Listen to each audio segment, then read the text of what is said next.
As educational institutions change civics and history curriculum, there are growing concerns over the impact that will have on the minds of Black and Latino children.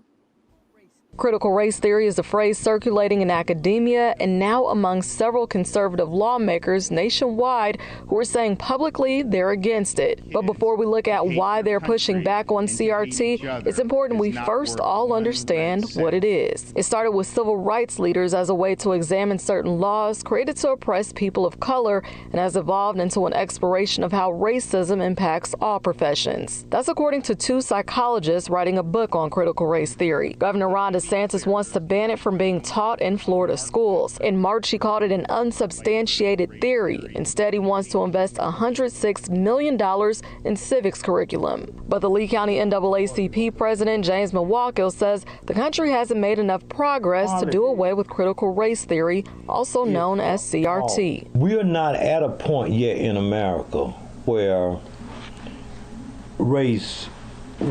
America is race neutral, or we're living in a colorblind society. Joining us to discuss this is Tony Muhammad. Assalamu alaikum, my dear sister. Wa alaikum salam. How are you doing today, brother Tony? All praise is due to Allah, doing well. Yes, sir. Good to hear. So we're going to jump into our first question. The Florida Dept.of Education is proposing changes to their civics and history curriculum in schools. What type of changes are being proposed? What potential impact would such curriculum changes have on the minds of Black and Latino children in public schools? Well, the changes that are being not just proposed, but they're being implemented has to do with the instilling of patriotism. Every 10, 15 years, conservative forces tend to do this in education, and they've been doing it throughout the country, where they're concerned that young people are straying away from patriotism, and so now they're implementing more. How can I put it? They're trying to reinforce patriotism more and more and more instead of truly addressing the problems that we are experiencing as a society and as a world, as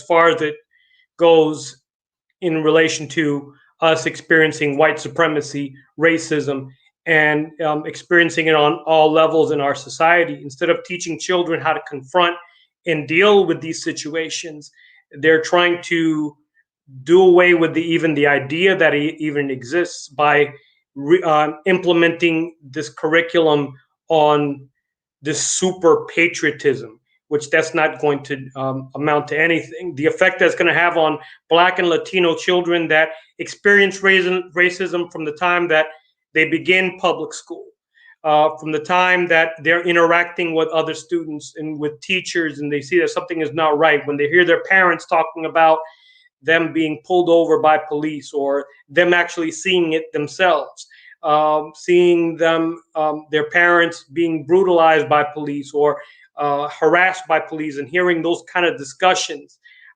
experiencing racism in this country, as more as children, Black and brown children, experience it more and more and more and more, but yet they see that those kind of issues are not being discussed in schools, and they are not allowed to even confront those kind of discussions.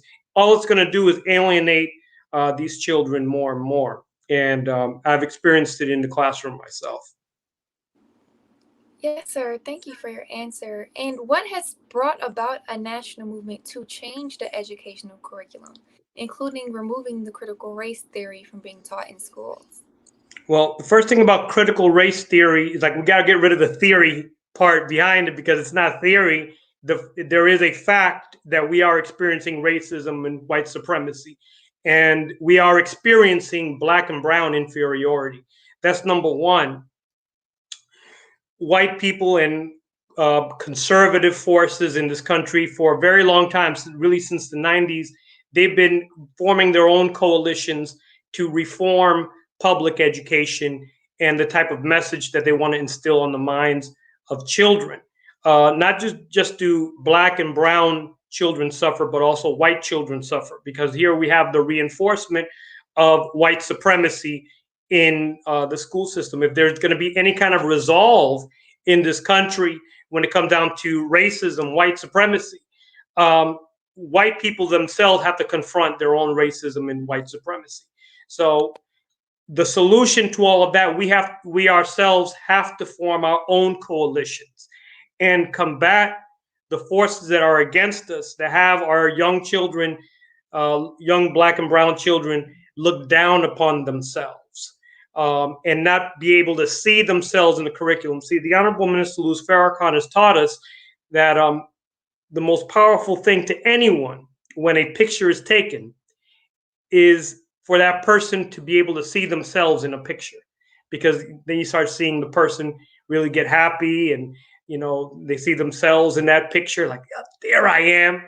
But in civics education, if young people don't see themselves, I'm speaking particularly about our children, Black and brown children, if they don't see themselves in the curriculum, if they're hearing all of this theory, and they're hearing all of these concepts that really go over their heads, and they don't see themselves, and what's being attempted to instill in them is patriotism, they're not going to get it, and they're not going to even make an attempt to get it. Black psychologists have historically found that when it comes down to Black and particularly Mexican and Puerto Rican children in this country, they don't view their culture as being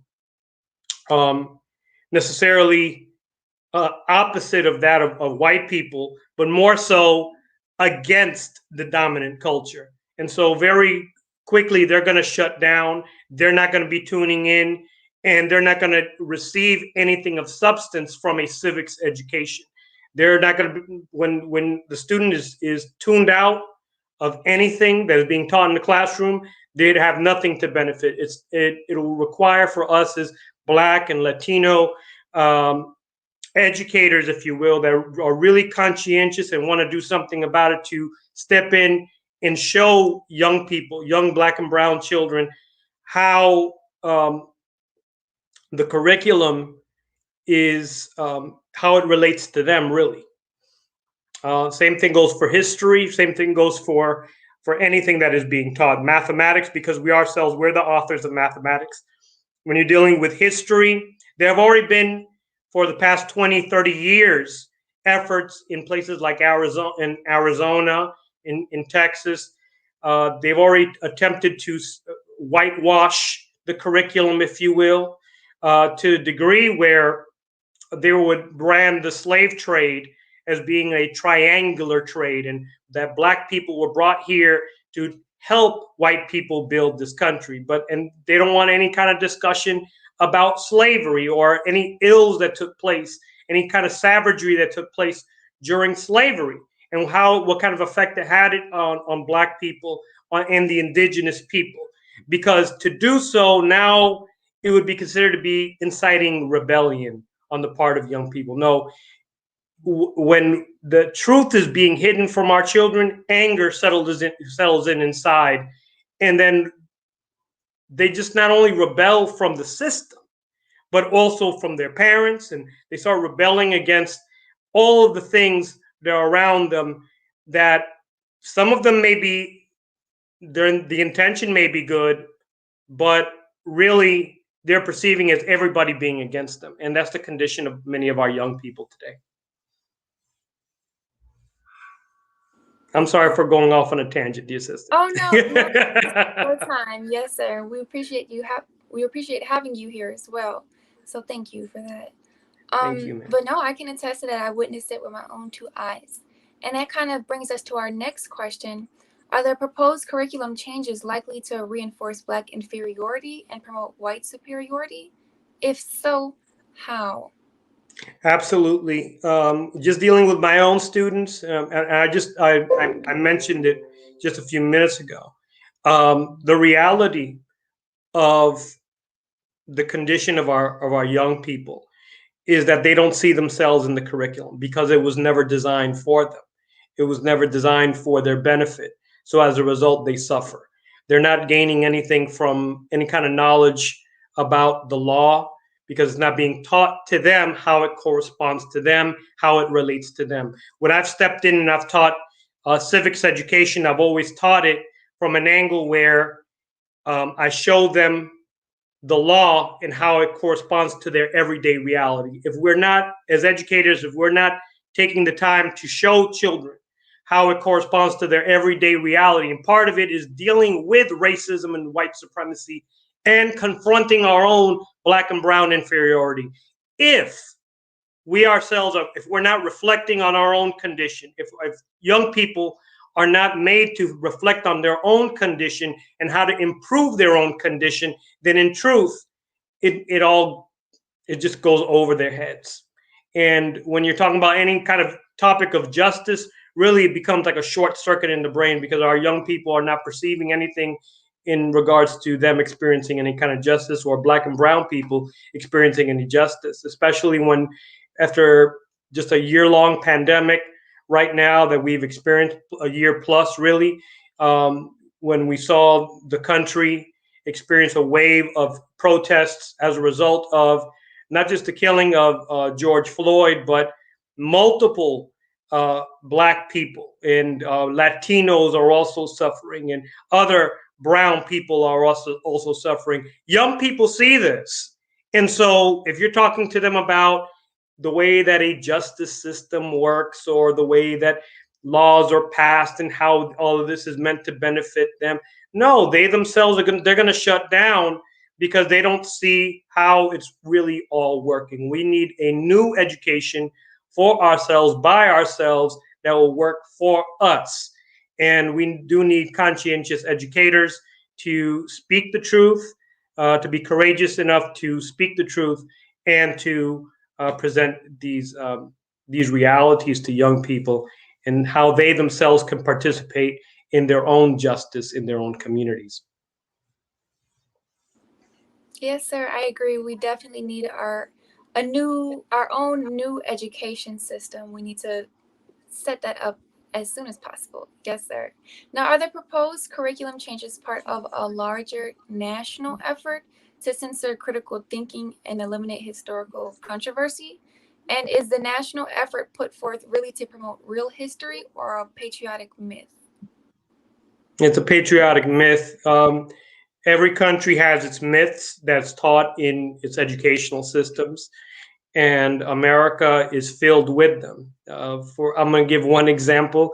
You know, every year the country celebrates the independence of this country on July 4th. But in truth, the the Declaration of Independence wasn't signed on July 4th. It started to be signed on July 2nd. And then it took several months for the Declaration of Independence to be signed by who are known as the founding fathers. So, but a lot of Americans don't know this, including white people. They don't know those realities. And so a lot of myths are taught for the purpose of trying to unify the country, but not unify really Black and brown. We've always been against, typically we've been against what has been taught because we don't see ourselves and we don't see how the curriculum is meant to benefit us. As I said, we ourselves, we have to develop curriculum for ourselves. I've met with a group in Liberty City earlier this week. Liberty City here in Miami is the area where we have Muhammad Mosque number 29, the 7th regional headquarters. And in that very community, we have some of the lowest literacy rates.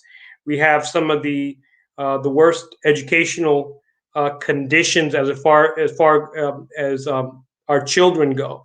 And so we're developing a literacy program. We're developing a STEM program dealing with the education of Black scientists, Black inventors, so that our young people could see more of themselves when it comes down to science and technology, and not just sports and entertainment, which is predominantly on the minds of our young people today.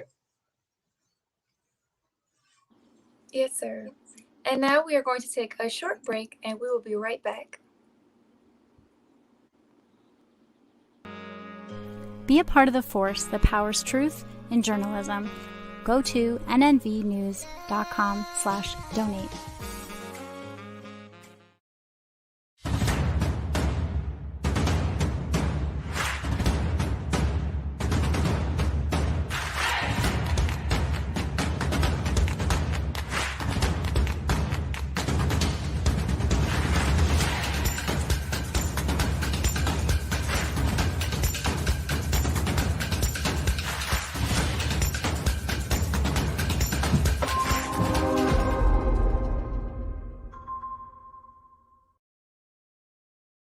Worldwide, 24 hours a day, 7 days a week. Download the Final Call Radio app and take us everywhere. On your phone, on your computer, on your tablet, on Instagram, Facebook, and Twitter. You can also log on to finalcall.com and click the Listen Live button or finalcallradio.com. Final Call Radio, the official voice of the Honorable Minister Louis Farrakhan and the Nation of Islam.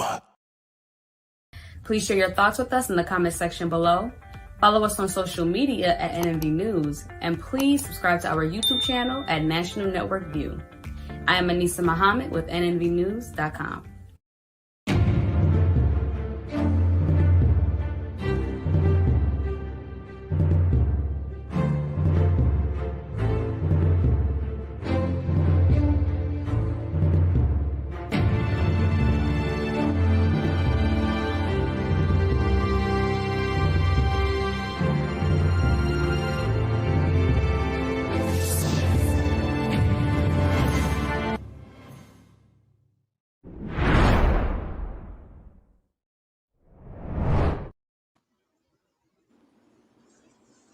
Okay, and now we are back with Tony Muhammad. All right, yes, sir. So I have 2 more questions for you. Yes, ma'am. This question and answer right now. I love how well versed you are in this, and a lot more of us need to be well versed in this. Black, brown, white, Hispanic, all of us need to be. So just 2 more questions for you, and then we'll be finished. Yes, ma'am. In the whitewashing of history, white students have been systematically miseducated. Has the miseducation been designed to cushion white people from the guilt they might feel if confronted with the sins of their fathers? Absolutely. And the most common response that white people give when you're talking anything about race, they start going to the whole statement, well, I'm not responsible for slavery, or my family wasn't responsible for slavery. They came here in the beginning part of the 20th century or something like that. No, but you benefit from the system. And that's what the Honorable Minister Louis Farrakhan has taught us.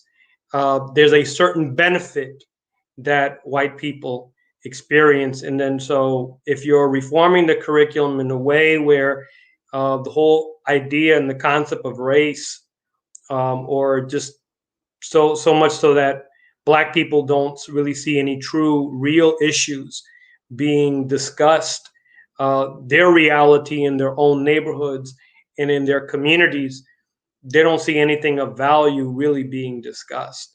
And so white people, especially young white people, now they're beginning to engage in the discussions because they see this reality that we are experiencing in America. When you get pulled over as a Black or brown person by police, what will happen? There's too many incidents that are now exposed on the regular on social media that you cannot deny the fact that we experience racism and white supremacy on a large scale in this country. So the discussion that will require for white people themselves to engage in any kind of in discussion if there is any form of reconciliation or redemption or any form of true justice to take place in the future of America. But in truth, it doesn't look like things are headed in that direction. It looks like the more that in racial injustice is exposed in America, the more these forces band up and work together to try to make things even more patriotic, and they try to conceal more and more of the history of savagery that we have experienced in this country. As Student Minister Abdul Halim Muhammad expressed when he was interviewed by NNV News, that is just right now, the majority of the country is now getting hip with the story of Black Wall Street being destroyed by what really it was a large scale white mob there in Tulsa, Oklahoma. These kind of discussions need to be exposed on the regular through education, and it's only through education, through really seriously sitting down and analyzing how we have suffered in this country, how particularly Black and brown people have suffered, even how other people, other groups of people have suffered, including some white people, because this country really was not designed for the benefit of all white people. It was originally designed only for wealthy white people. And these are some realities that all people need to confront if America would be really moved in the direction of becoming a great nation. But in truth, we're not nowhere near on that level right now. Absolutely, yes, sir. And I truly personally believe that these are things that we need to discuss in schools, in public schools and private schools. Everybody needs to know about these things because a lot of children and a lot of grown folks now, they just really don't know. So this is our last question now. What Yes, is a ma'am. more effective way of teaching civics education and history to Black, Latino, and other non-white students? Should the educational curriculum for Black and Latino children include nation building? Absolutely. As I said earlier, as conservative whites are creating their own coalitions, we should form our own coalitions ourselves. And when it comes down to our young people, Black and brown young people, that nation building does not begin after they graduate high school. That's way too late. What I teach in the classroom to young people is that whatever they envision themselves as doing in life, they should always have it in mind to, number one, become entrepreneurs.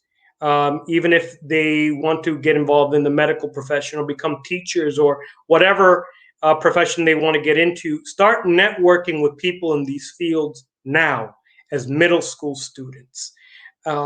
To find out how they can volunteer their time and find out the ins and outs of businesses, the ins and outs of schools, the ins and outs of hospitals.